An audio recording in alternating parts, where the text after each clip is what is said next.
Bonjour chers auditeurs, ici Édouard Arès, je suis l'animateur du balado de la polyvalente de l'Escale, mon secondaire. J'ai la chance d'interviewer des personnalités du secondaire comme des professeurs ou autres.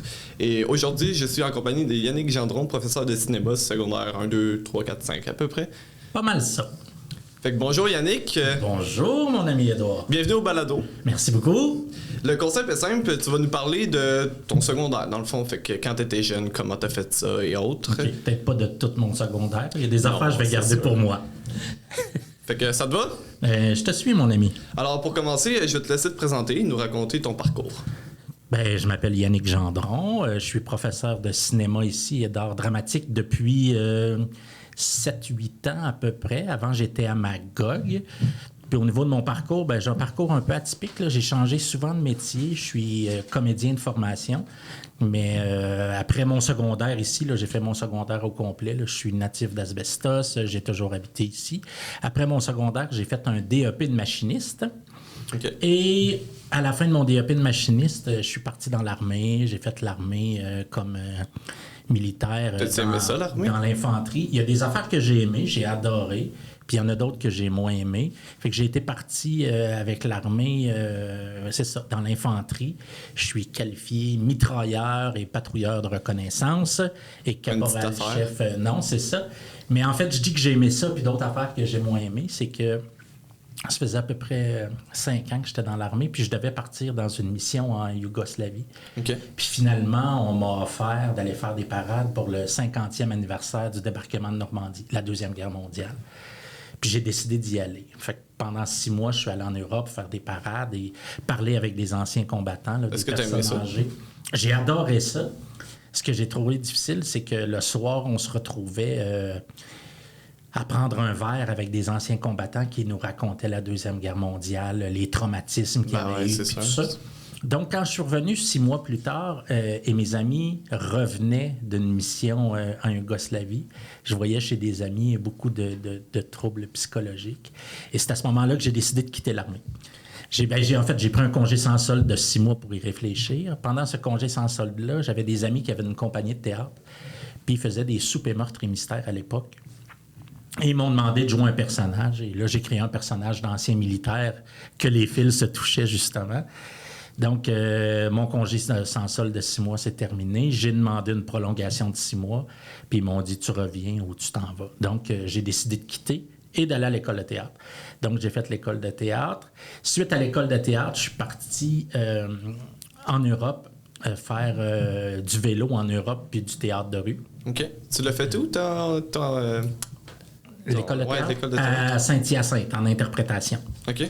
Donc, après ça, je suis parti, puis là, je faisais du théâtre de rue. J'ai fait ça pendant un bout de temps. Il y a un de mes amis qui est venu me rejoindre. On s'est ramassé dans ce qu'on appelle un ashram. C'est un centre spirituel en Italie où on travaillait en échange. On avait la nourriture puis le logement gratuit. Fait que là, mais on était plein de monde de différents pays. Donc, j'ai appris de plein de cultures. Tu as un peu appris leur langue? Oh, oui, je le parle moins bien, là, mais je parlais très bien italien à la fin. OK, fait que tu étais vraiment couramment... Tu le parlais couramment ou... Oui, je parle italien, puis je parle anglais. Là, j'ai voyagé beaucoup. Donc, c'est ça. Fait que là, je me suis ramassé là-bas. Quand je suis revenu ici, j'ai été engagé comme travailleur de rue. Fait que là, j'ai été travailleur de rue J'ai été le premier travailleur de rue dans la MRC des Sources. À l'époque, c'était Asbestos. Et après ça, j'ai fait une mise en scène pour le 100e anniversaire de la ville d'Asbestos. Et c'est là que j'ai rencontré mon partenaire d'affaires, Mario Provencher, avec qui on a parti un théâtre d'été, une compagnie de communication. Donc, on faisait des sites Internet, de la publicité. Puis l'été, on avait des productions avec l'Union des artistes. On engageait des comédiens. On avait un local de répétition à Montréal. On répétait, on faisait des shows.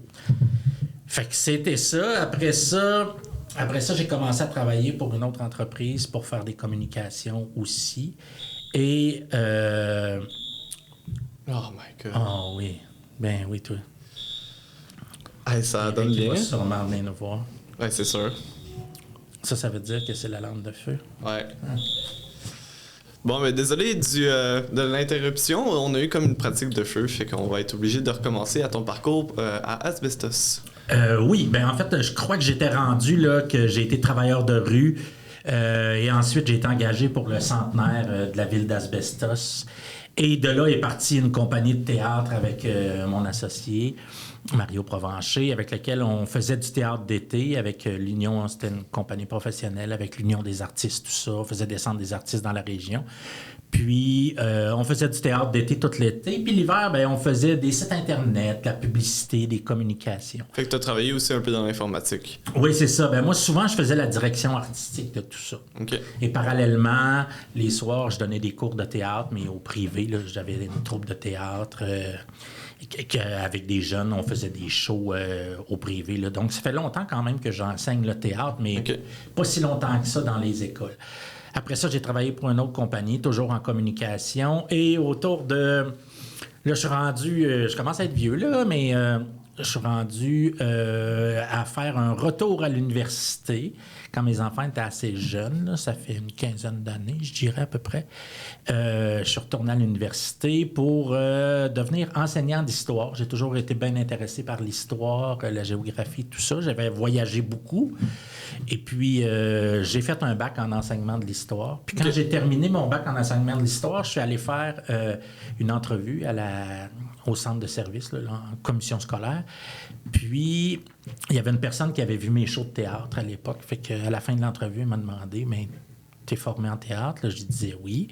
Elle m'a dit, bien ça veut dire que tu peux enseigner le théâtre. Mais moi, je savais pas qu'en faisant un bac en enseignement, mettons, de l'univers social, géographie, histoire, si j'avais une formation autre, ouais. là, ben, je pouvais enseigner ça. Donc, à partir de là, tout de suite, ça n'a pas été long. Là. J'ai eu un appel 3 semaines après. Puis, j'ai commencé à enseigner le théâtre à Magog, à l'école secondaire là-bas. J'ai enseigné là peut-être 3 ans.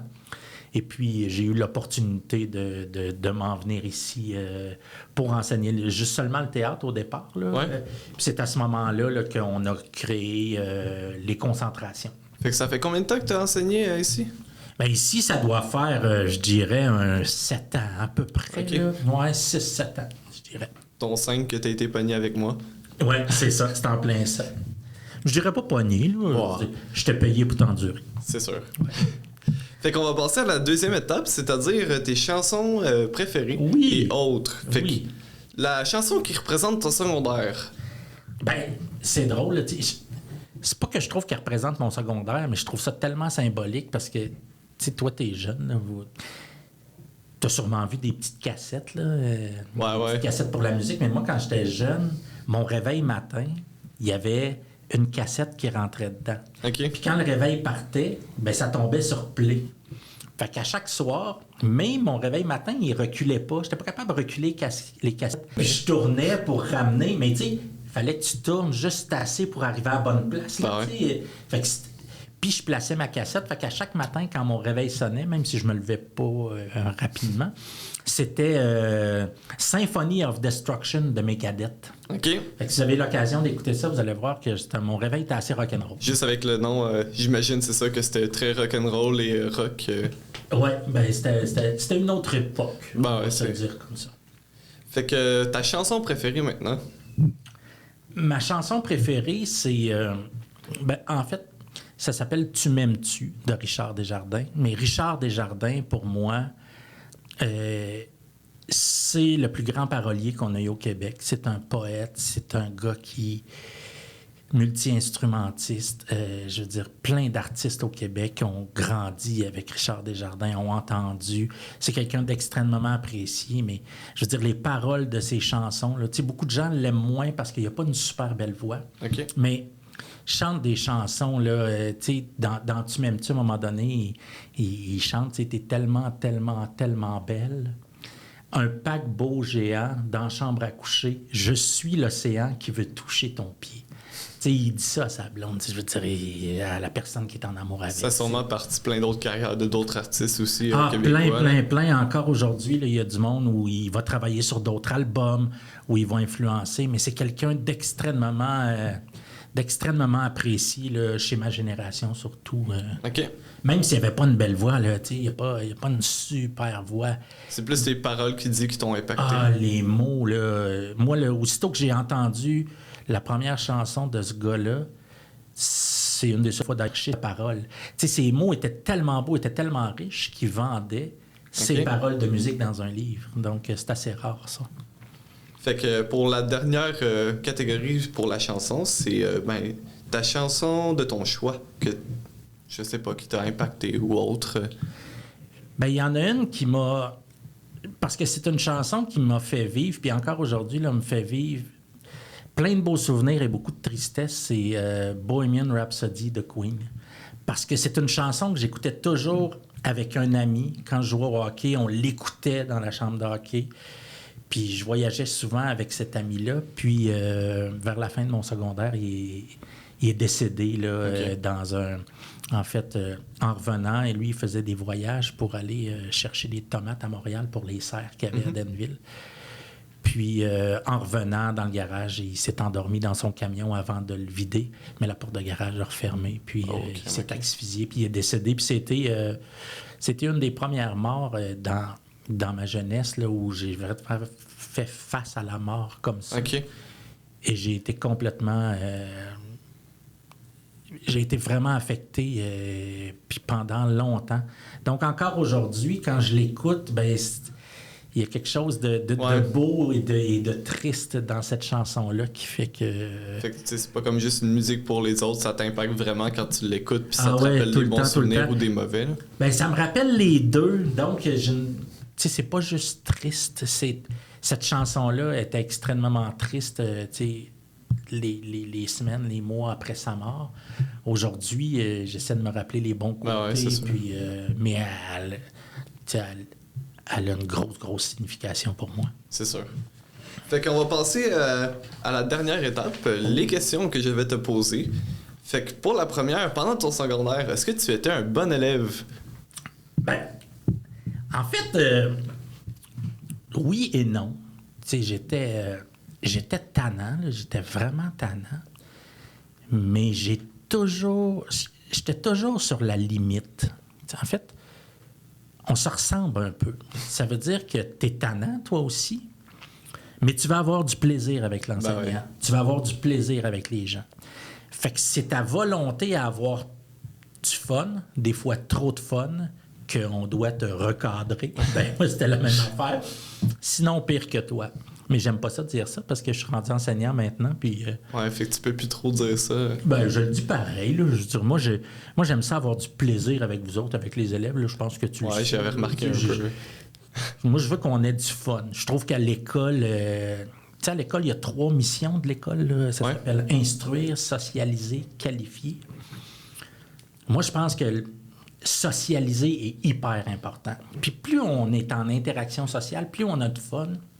Fait que des fois, ça amène l'idée que quand on a du fun, tu peux me dire quelque chose que tu devrais pas dire à ton enseignant. Mais socialiser, ça fait partie de dire ça. Ouais. Tu peux pas me dire ça. Puis sans partir dans les punitions.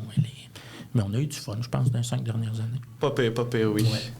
Fait que pour la deuxième, un prof manquant pour toi?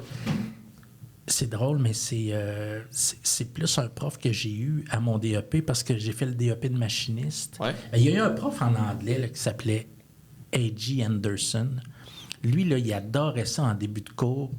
Il m'a fait découvrir beaucoup de nouvelles musiques puis de musique de son temps. Il nous faisait jouer des tunes en anglais. OK. Puis, t'avais les paroles, mais c'était comme une petite étrouée, là, tu sais. Ouais. Fait qu'il fallait que t'écoutes, tu mettes le mot. Puis après ça, il nous expliquait tout le temps ce qu'elle voulait dire, la chanson, puis tout ça, tu sais. Fait que j'avais hâte de rentrer dans son cours pour faire cette partie-là. Ben, le restant m'intéressait un peu moins. Là, je parlais déjà un petit peu anglais. J'allais en vacances l'été chez ma sœur et son mari, là, qui était militaire. Fait que je maîtrisais bien l'anglais. Fait que le restant du cours m'intéressait moins. Mais ça, ce qu'il faisait, cet exercice-là, je tripais là-dessus bien raide. Mais le professeur qui m'a le plus marqué, il s'appelle Jean-Marc Cloutier. Il était professeur au DEP comme machiniste.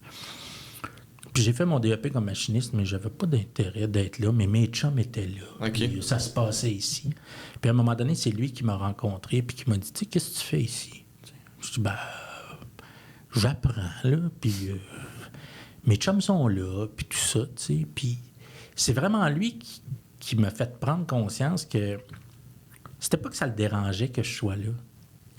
Ce qui le dérangeait, c'est que parce que j'étais là avec mes chums, pour moi, c'était satisfaisant. Mais tu sais, il m'a fait vraiment prendre conscience que je pouvais vraiment faire quelque chose que j'aime.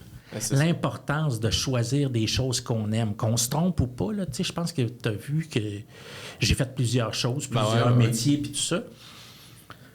Puis je pense que c'est ça, la vie est longue, puis il faut se permettre de changer, il faut se permettre de se tromper, puis de recommencer. Mais tant qu'on reste heureux, puis qu'on est bien, si t'es bien pendant 7 ans, 5 ans dans un métier, tant mieux. Si t'es tanné, change. C'est sûr. Fait que lui, il m'a fait comprendre ça, puis souvent, ce moment-là où il m'a parlé de ça me revient en tête. Fait que des fois, quand je me questionne sur un projet que j'ai ou sur des affaires que je fais, il me revient en tête en disant « Ouais, mais tu vas-tu aimer ça ou tu vas pas aimer ça? » si tu t'associes avec quelqu'un en business, ben, je veux dire, tu as le goût d'aller souper avec et avoir du fun. Parce qu'aujourd'hui, là, je suis enseignant, je suis copropriétaire des magasins Les Gars de Bois, là, ici à Asbestos, à Windsor, puis à Sherbrooke, dans la chasse, la pêche, le plein air. Puis ça, c'est quelque chose, c'est parce que j'aime ça, la chasse, la pêche puis le plein air. J'aurais pas parti une business avec des amis si t'aurais pas aimé ça. Si j'avais pas aimé ça. Parce qu'à un moment donné, c'est de ça. Faut que tu parles, c'est ça ton travail. Il faut faire des affaires qu'on aime. Quand on fait des affaires qu'on aime, on n'a pas l'impression de travailler.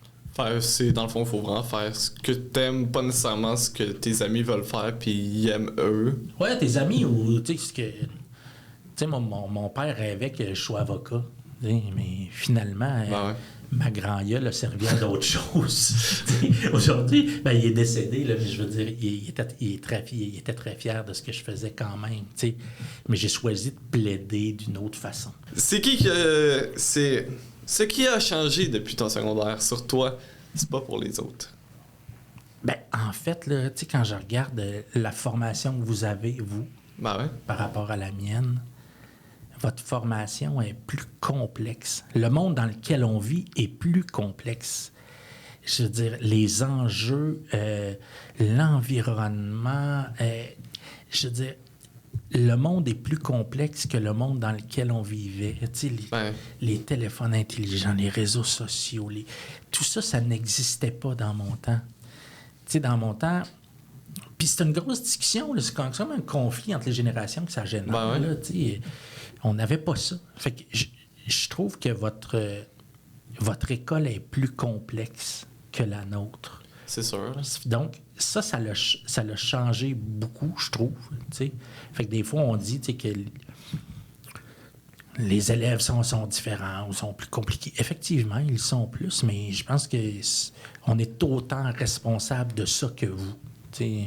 Admettons juste demain, tu as remarqué quelque chose que tu aimerais ça, que nous on a, que tu aurais aimé ça avoir dans ton école secondaire? Je veux dire, déjà les concentrations. C'est ça. Moi, je faisais du sport, là. J'ai joué au basket dans les équipes ici. Je faisais partie de la ligue d'impro. Dans ce temps-là, l'impro était super populaire, là. Je veux dire, le monde venait voir le vendredi soir les matchs d'impro, école contre école. C'était comme... c'est comme un sport. Il y avait plus de monde à l'impro qu'au match de sport dans l'école. Okay. C'était...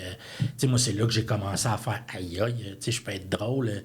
Les gens aiment ça. C'est à cause de ça que je fais ça aujourd'hui. » Fait que ça t'a comme un peu dit que toi, t'aimes vraiment ça, faire de l'impro-théâtre. Oui, puis c'est pour ça aussi que je viens faire ma part en enseignement au niveau culturel parce que...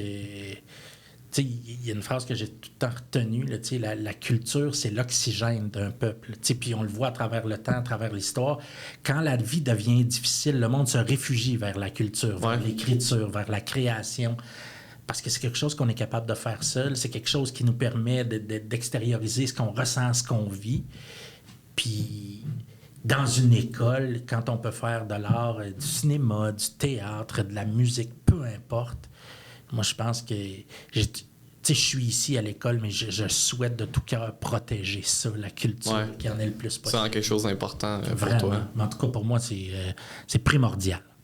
Ah, OK. Ton pire souvenir que tu as de ton secondaire, ça peut être un professeur, un moment que tu as moins bien aimé ou autre? J'en ai parlé un petit peu tantôt, là, mais mon pire souvenir, c'est que, c'est le décès, parce que je te parlais de mon ami. Il y en a un autre qui est décédé aussi. Là, j'ai comme eu 2 amis qui sont décédés près l'un de l'autre vers la fin de mon secondaire. Ça t'a vraiment affecté? Ça m'a affecté beaucoup. Là, ça m'a affecté à un point où c'est flou, la fin OK. de mon secondaire. Tu sais, Fait que t'as comme un peu... on dirait que je comprenais plus le monde dans lequel je vivais. Fait que ça t'a fait... Est-ce que ça t'a vraiment comme affecté un peu sur comment t'agissais en cours ou autre? À long terme? Je pense que oui. Là, tu sais, j'étais moins dans le plaisir, puis j'étais plus absent un peu. Tu sais, j'étais là, mais j'étais pas tout le temps là. OK. Tu sais, dans ma tête, j'étais dans ma tête, puis... Tu pensais à plein d'autres affaires. Ouais, c'est ça. Mais tu sais, aujourd'hui, je me souviens pas à quoi je pensais. Tu sais, j'aurais dû en parler, j'aurais dû aller... À ce moment-là, j'aurais dû aller chercher de l'aide. Mais tu sais, je me suis sorti de là tout seul. Tu sais, on était une couple d'amis qui se sentaient comme ça aussi. Ouais. Fait que ça l'a aidé, mais tu sais, aujourd'hui, quand je vois tous les services qui sont offerts... dans notre temps, c'était pas super à la mode non plus. Non, c'est sûr. Je veux dire...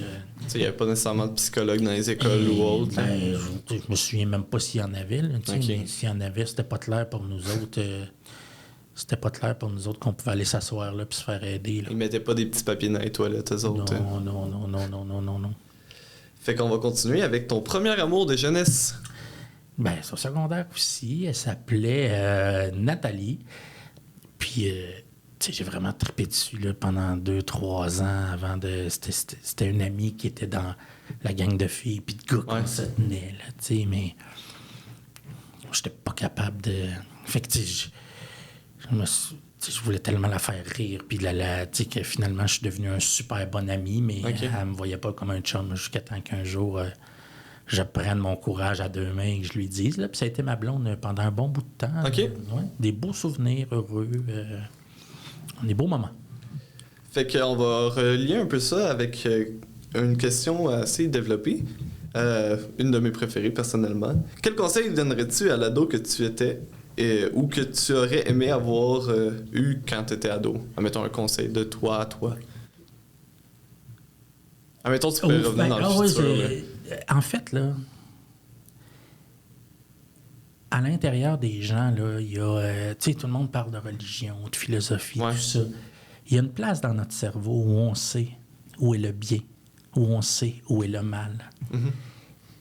Puis si j'avais quelque chose à dire à l'ado que j'étais, parce que j'ai pas toujours été fin avec d'autres personnes, tu sais, parfois, j'étais très égoïste. Je dirais, aie toujours le courage de respecter cette ligne-là.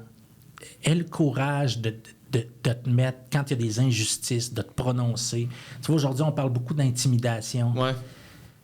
Tu sais, il y a quelqu'un qui se fait intimider, puis il y a quelqu'un qui intimide. Mais il y a une méchante gang de personnes qui ferment leur boîte. Ben ouais, puis qui disent rien. Qui disent rien. Puis c'est ça le problème. C'est ça le problème en société pour moi, c'est qu'il y a trop de gens qui se taisent, qui ne parlent pas. Qui devraient.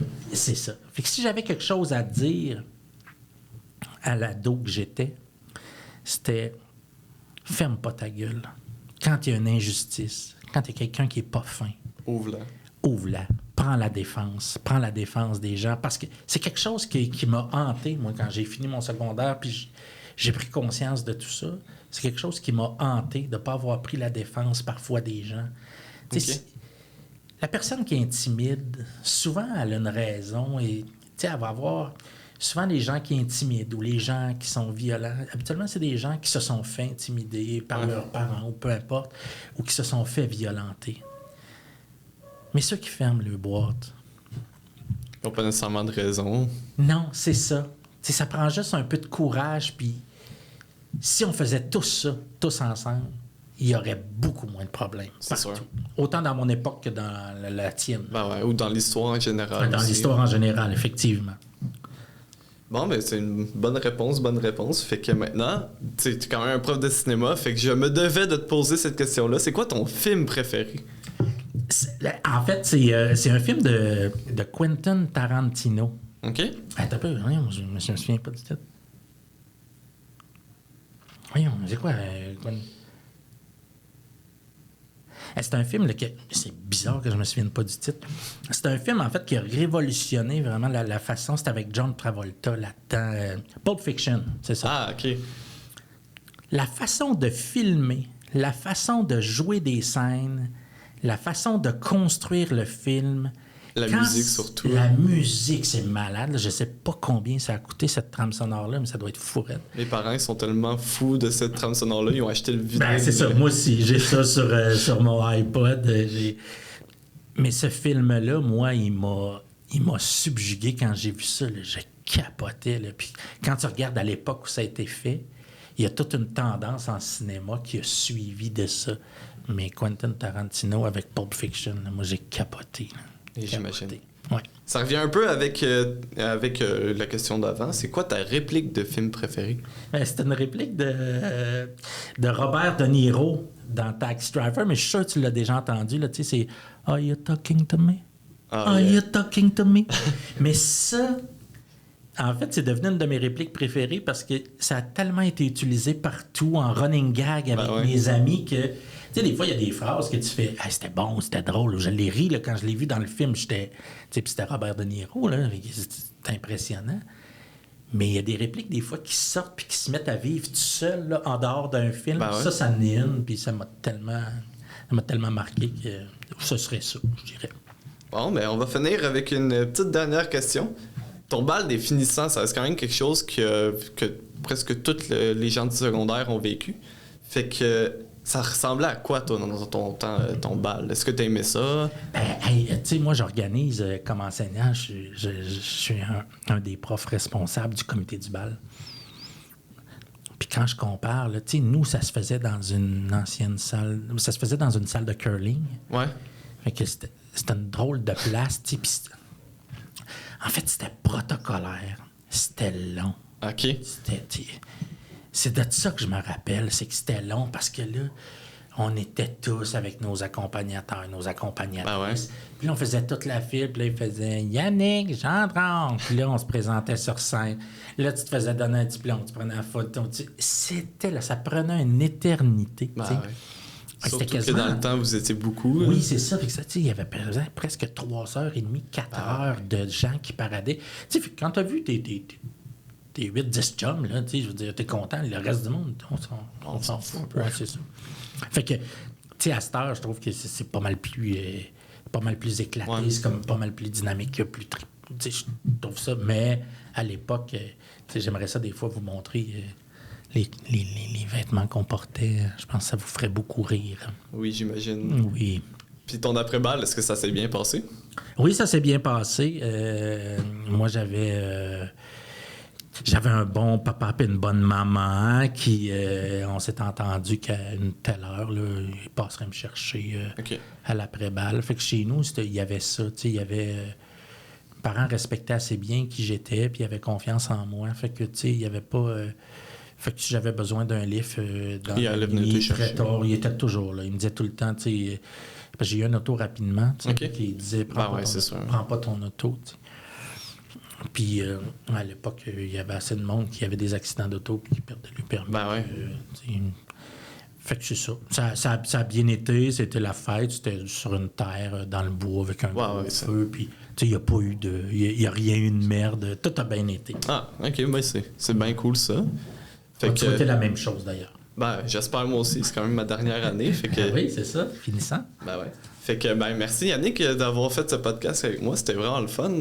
Merci à toi. N'oubliez pas de laisser un petit pouce bleu en dessous de la vidéo. Ça me ferait plaisir à moi. Ouais, puis on verrait que vous nous avez écoutés. Un gros merci à toi, Édouard. Ben, merci. Merci pour tes 5 belles années en cinéma avec moi puis en art dramatique. Il n'y a pas de quoi. Je suis sûr que j'ai été le meilleur. Je vais m'ennuyer de toi. J'irai peut-être pas jusque-là. Bon.